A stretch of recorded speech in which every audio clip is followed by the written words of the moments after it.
कि now we are going to start SN2 reaction, which is bimolecular nucleophilic substitution reaction, जो belong कर रहा है chapter number 8 alkyl halide organic chemistry से.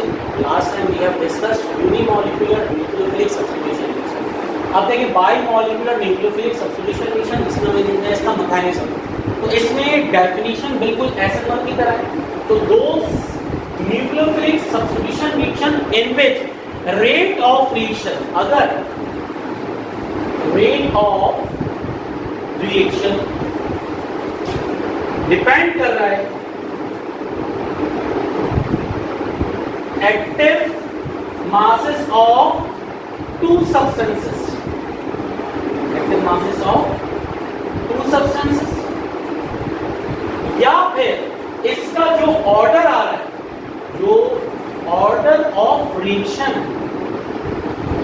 ये अगर सेकेंड ऑर्डर है तो इसका मतलब वो रिएक्शन बिलोंग इस कैटेगरी से कर रहा है, वो न्यूक्लियोफिलिक सब्स्टिट्यूशन के बाइमोलिकुलर से बिलोंग कर रहा है. तो वो तमाम न्यूक्लियोफिलिक सब्स्टिट्यूशन रिएक्शन जिसमें रेट ऑफ रिएक्शन दो सब्सटेंस की एक्टिव मासेस पर डिपेंड करे या फिर ऑर्डर ऑफ रिएक्शन क्या हो सेकेंड ऑर्डर, तो ये तमाम केमिकल रिएक्शन क्या कहलाएंगे, बाइमोलिकुलर न्यूक्लियोफिलिक सब्स्टिट्यूशन रिएक्शन. अब बाइमोलिकुलर कौन फॉलो करता है, ये SN2 रिएक्शन है, ये सिंगल स्टेप होता है. इसके अंदर हम लोग इस्तेमाल करते हैं नॉन पोलर सॉल्वेंट, और ये 1 डिग्री अल्काइल हैलाइड फॉलो करता है. 3 डिग्री अल्काइल हैलाइड फॉलो करेगा SN1 और 1 डिग्री अल्काइल हैलाइड फॉलो करेगा SN2. तो यहाँ पर सबसे पहले देखते हैं इसका नेट रिएक्शन. ठीक है, नेट रिएक्शन के अंदर नेट रिएक्शन जाहिर सी बात है सिंगल स्टेप ही होगा, इसमें कोई ट्रांजिशन स्टेट, कोई स्टेप 1 स्टेप 2 नहीं आएगा.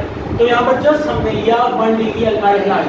1 डिग्री का मतलब 1 डिग्री इथाइल क्लोराइड, इसका रिएक्शन करवा देंगे NaOH के साथ. अब जरूरी नहीं है NaOH में, NaCl के ले सकते हैं, KFH भी ले सकते हैं, potassium hydrogen sulphate, sodium cyanide NaCl के ले सकते हैं, सोडियम एसिटेट कुछ भी ले सकते हैं आप. ठीक है, जस्ट स्ट्रॉन्ग न्यूक्लियोफाइल होना चाहिए. ये पार्शियल नेगेटिव, ये पार्शियल पॉजिटिव, ये पॉजिटिव और ये क्या नेगेटिव. जस्ट OH डिस्प्लेस करेगा Cl को और क्या बनाएगा 1 डिग्री इथाइल. तो ये बन गया प्राइम दिया 1 डिग्री इथाइल अल्कोहल. और दूसरा रिएक्शन बिल्कुल आसान सा है, क्या बन जाएगा NaCl. तो ये बन गया इसका माइनस होगा. अब यहाँ पर लगा है सिंगल स्टेप रिएक्शन है, कोई बॉन्ड फॉर्मेशन, कोई बॉन्ड ब्रेकिंग, कोई ट्रांजिशन स्टेट नहीं है. जबकि यहाँ पर एक ट्रांजिशन स्टेट आएगी जिसके अंदर बॉन्ड फॉर्मेशन भी हो रही होगी और बॉन्ड ब्रेकिंग भी हो रही होगी. वो हम कैसे देखेंगे, वो हम देखेंगे इसके मैकेनिज्म क्या है. अगर हम इसके मैकेनिज्म की बात करें तो और से देखेंगे, इसका मैकेनिज्म है. मैकेनिज्म में मैं ये रिएक्शन दोबारा लिख रहा हूँ. ठीक है, अगर और देखिएगा तो और से तरह इसको CH3 Cl प्लस NaOH, ये हमने बीच में लेके आ गए ट्रांजिशन स्टेट. यहां पर बन गया C2H5OH प्लस NaCl.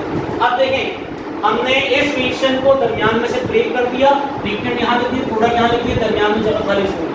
देखिए होगा क्या, होगा ये positive partial negative partial. Alkyl और हैलोजन का बॉन्ड ब्रेक हो रहा होगा तो उसको ले सकते हैं इस तरह CH5, ये हो रहा है बॉन्ड ब्रेक. OH और Na का बॉन्ड ब्रेक हो रहा होगा, OH. तो ये NaOH के दरमियान बॉन्ड ब्रेक और ये C2H5 और Cl के दरमियान बॉन्ड ब्रेक, तो ये होगा बॉन्ड ब्रेकिंग. और NaCl का बॉन्ड फॉर्मेशन हो रही होगी और C2H5OH की बॉन्ड फॉर्मेशन हो रही होगी. तो यहां पर बॉन्ड फॉर्मेशन भी हो रही है और बॉन्ड ब्रेक भी हो रहा है. ये दो बॉन्ड क्या हो रहे हैं, एट ए टाइम एक साथ ब्रेक हो रहे हैं, और दो बॉन्ड की क्या हो रही है, फॉर्मेशन. बॉन्ड फॉर्मेशन और बॉन्ड ब्रेकिंग अगर एक साथ आ जाएगी तो उसको कहेंगे transition state. Transition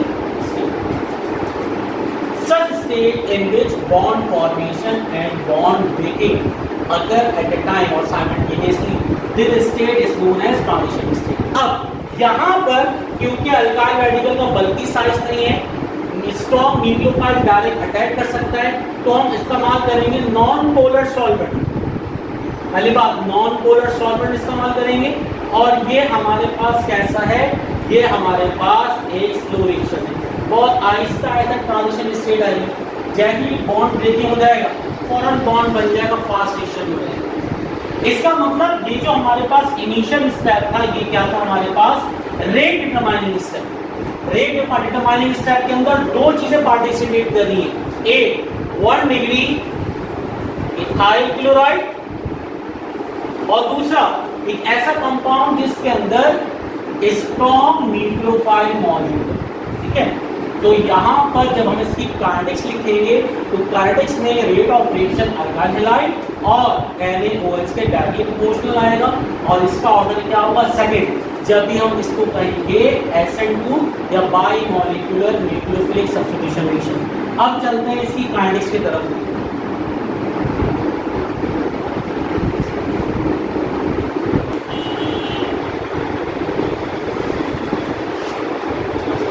Now we are going to move towards kinetics of reaction. Kinetics, according to rate law, rate of reaction dx by dt is directly proportional to active product of active masses of reactant in rate determining step. ये slow reaction था, इसमें दो reactant मौजूद हैं, इसका मतलब rate of reaction dx by dt directly proportional to C2H5Cl alkyl halide और दूसरा NaOH जो अटैकिंग न्यूक्लियोफाइल है उसके प्रोडक्ट है। इन दोनों का ऑर्डर 1+1 2 आ गया, सेकंड ऑर्डर। जब साइन ऑफ प्रोपोर्शनलिटी हटाएंगे तो इक्वल कांस्टेंट आ जाएगा, ये बन जाएगी rate expression dx by dt will be equals to K active mass of alkyl halide 1 degree और NaOH। ठीक है, इनका जो ऑर्डर है वो कितना है, 1+1 दैट इज 2। तो ये हो गया सेकंड ऑर्डर। इसका मतलब ये रिएक्शन कौन सा है, SN2 रिएक्शन। तो यहाँ पर हम लोगों ने SN2 bimolecular nucleophilic substitution reaction end कर दिया। उम्मीद है आप लोगों को डेफिनेशन, नेट रिएक्शन मैकेनिज्म और काइनेटिक्स समझ में आ गया होगा completely. If you are any query regarding understanding SN2 bimolecular nucleophilic substitution reaction, so you will tell me comment और you can ask directly in a video. जब तक अपना ख्याल रखें, टिल देन अल्लाह।